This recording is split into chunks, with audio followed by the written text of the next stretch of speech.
আমরা একটা নাটক নিয়ে আসছি 1 মার্চ। কলকাতার প্রাচ্য, পরিচালক হচ্ছে বিপ্লব বন্দ্যোপাধ্যায়। এই নাটকটার নাম হচ্ছে স্বপ্ন দেখার সাহস, স্বপ্ন দেখার মহড়া, বসন্তের বজ্র নির্ঘোষ।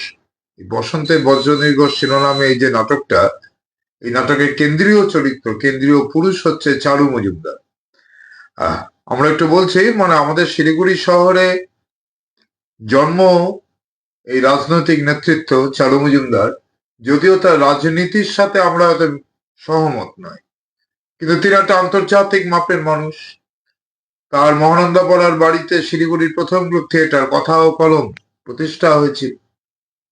এই নাটকটি লিখেছেন একজন বর্ষীয়ান নাট্যকার, তার নাম হচ্ছে চন্দন সেন। অশীতিপর মানুষ তিনি, যে চন্দন সেনের দায়বদ্ধ বাংলা থিয়েটারের একটি মাকে বলা হয়, আমরা সবাই দেখেছি।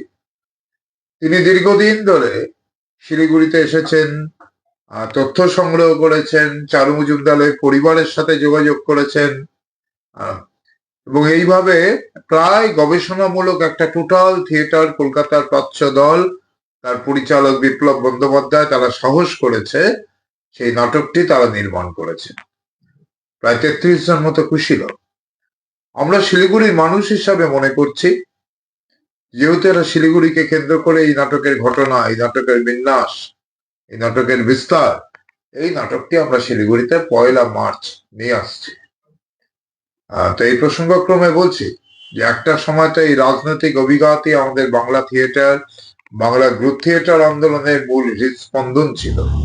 তো সেই সময় একজন সাংসদ, প্রণম্য মানুষ, পণ্ডিত মানুষ, হীরেন মুখার্জি, সবাই নাম জানেন, তার একটা সুন্দর কথা আছে। তিনি বলছেন যে ইংরেজ কবি বলে গেছেন, it is better to have loved and lost than never to have loved at all.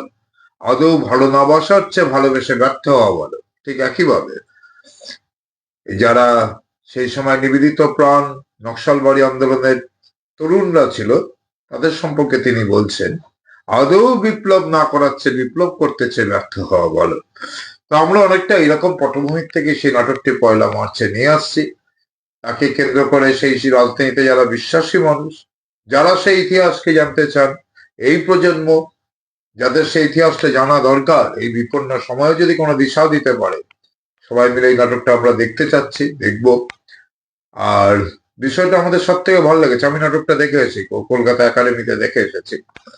শিলিগুড়ির একজন মানুষ এই নাটকে একটি অভিনয় করছেন, ইঙ্গিত নাট্য সংস্থা আনন্দ ভট্টাচার্য, একটা চরিত্রে তিনি অভিনয় করছেন, সুশীতল রায়চৌধুরী চরিত্রে।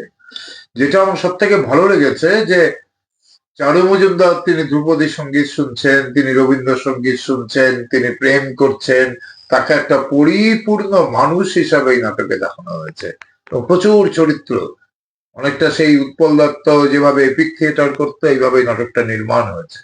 আমার মনে হয় নাটকটা শিলিগুড়িতে যদি নাট্যকর্মীরাও দেখেন, তাহলে আমাদেরকে এটা একটা স্টিমুলেশন দেবে, একটা উদ্দীপনা তৈরি করবে। এইটা কি আপনার শিলিগুড়িতে প্রথম মঞ্চস্থ হবে? প্রথম মঞ্চস্থ। তো এইটা যে বিষয়টা আপনি বললেন যে নকশাল, স্বাভাবিকভাবেই এই শব্দটাই নকশালবাড়ি আন্দোলনের সঙ্গে জড়িয়ে থাকে একটা শব্দ। এই বসন্তের বজ্র নির্ঘোষ হচ্ছে সেই সময় পিকিং রেডিও, তারা এটাকে বলেছিল বসন্তের বজ্র নির্ঘোষ। ফলে এই যে নকশালবাড়ি আন্দোলন, আমরা তো একদম যেখানকার মানুষ, যেখানে দাঁড়িয়েছে, আমাদের এখান থেকে এই ইতিহাস রচিত হয়েছে, গোটা বিশ্ব এটা জানে।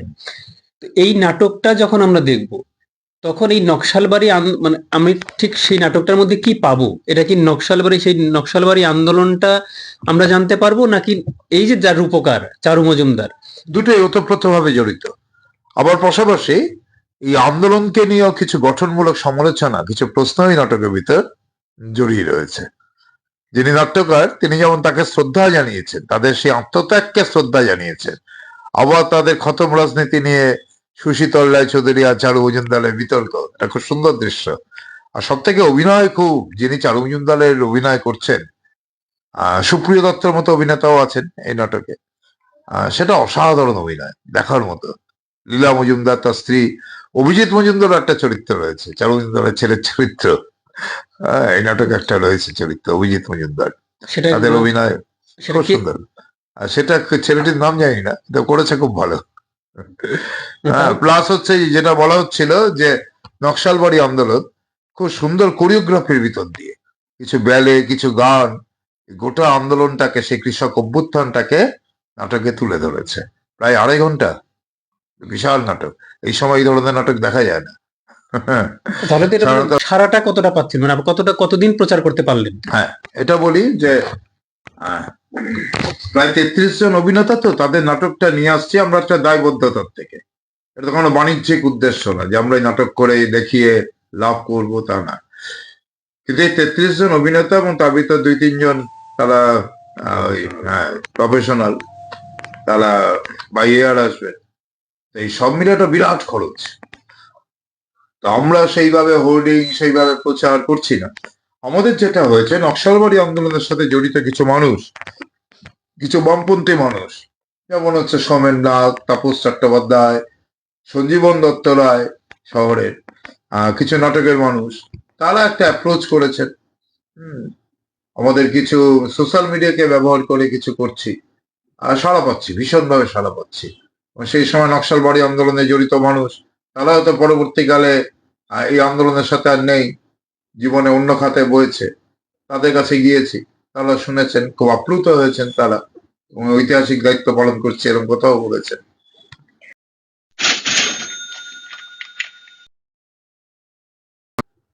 সেই অর্থে আমরা কোনো বাণিজ্যিক প্রচারে যাইনি, কিন্তু আমরা যেটা করতে চেয়েছিলাম, যেটা আছে আমরা ডোর টু ডোর নক করছি মানুষের কাছে, ইতিহাসটা বলার চেষ্টা করছি, ইতিহাসটা নতুন প্রজন্মের কাছে যাতে আছে, সেই জন্য আমরা যেটা বলে ক্রাউড ফান্ডিং, জনগণের কাছে যাওয়া এবং তাদের কাছে সমর্থন নিয়ে তাদের অর্থে এই নাটকটাকে মানুষের কাছে তুলে ধরা, এই বিশেষ করে এই নাটকটা। এবং এটা একটা ইতিহাস, তো বিভিন্ন সাহিত্যে প্রবন্ধে এই আন্দোলন সারা বিশ্বে সাড়া জাগিয়েছে, এবং আমাদের এখন অবধি আমরা যেটা করছি আর কি, সেটা মানুষ আগ্রহ প্রকাশ করছেন। তারপর সময় বলবে যে তারা কতটা হল ভরিয়ে দিচ্ছেন।